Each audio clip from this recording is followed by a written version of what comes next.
أهلا فيكم بحلقة جديدة. النهاردة حنجرب مطعم ناس كتير عملت عليه تجارب وناس كتير حكت عنه ومدحت فيه، وفي ناس كتير حكت عن المطعم إنه هو المطعم مستواه قل وما عاد فيه طوابير زي الأول، وحتى الكواليتي الأكل صار منخفض. فنحن بحلقتنا النهاردة حنجرب معكم وحنقلكم ايه رأينا واذا فعلا المستوى قل ولا لا. فالنهارده بحلقتنا حيكون معنا مطعم وهمي وحنجرب سوبر ماكوك سوبر ماكوك ميكس. هذا شكل العلبة هيك بيجي، وبيجي معه جوانتي اكيد كاتشب واثنين في كولا. طبعا عند وهمي احسن شيء انه مقاطعة وبنزل لنا على طول في كولا. هذا الشيء انا بحبه من المطعم. شكل العلبة بيجي كذا، وشكل الأكل بيجي كذا من جوا بطاطس. طبعا هذا شكل الفراخ من جوا.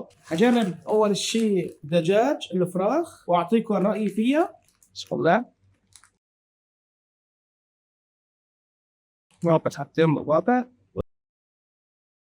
بالمناسبة أنا جربت وهمي أكثر من مرة، ومن أقرب فترة تقريبا كان من 3-4 شهور نفس الموضوع، يعني سائع والاكل طعمة الفراخ اللي عنده طيبه اوكي تمام، بس لا فعلا مثل ما بيقولوا انه الكواليتي بلش ينزل ما عاد زي اول. يعني اول ما فتح وهمي كان ضرب ضربه حلوه، واذا بتشوفوا يعني الخس عنده دبلان وحالته حاله، وعنده اللحم. هاي البرجر اللحم.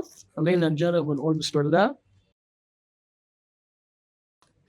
اللحم بصراحة لا فيها طعم غريبة، مو تازة، سخن كتير تقريبا أو محروقة.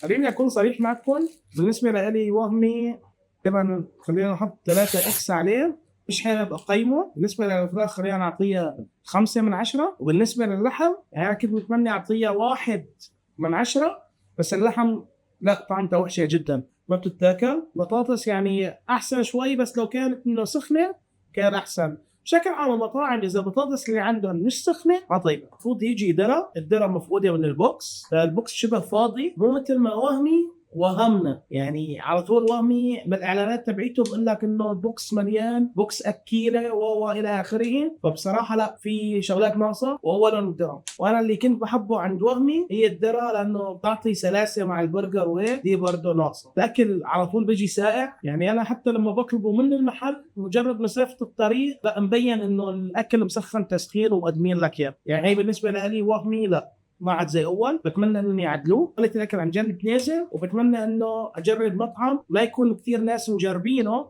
ويطلع وحش زي ما دلوقتي جربت بوهمي. فبتمنى منكم تعطونا رايكم بالتعليقات، وما تنسوا الاشتراك والسبسكرايب. كان معكم كريم مع اكل الشارع مع الصحاب.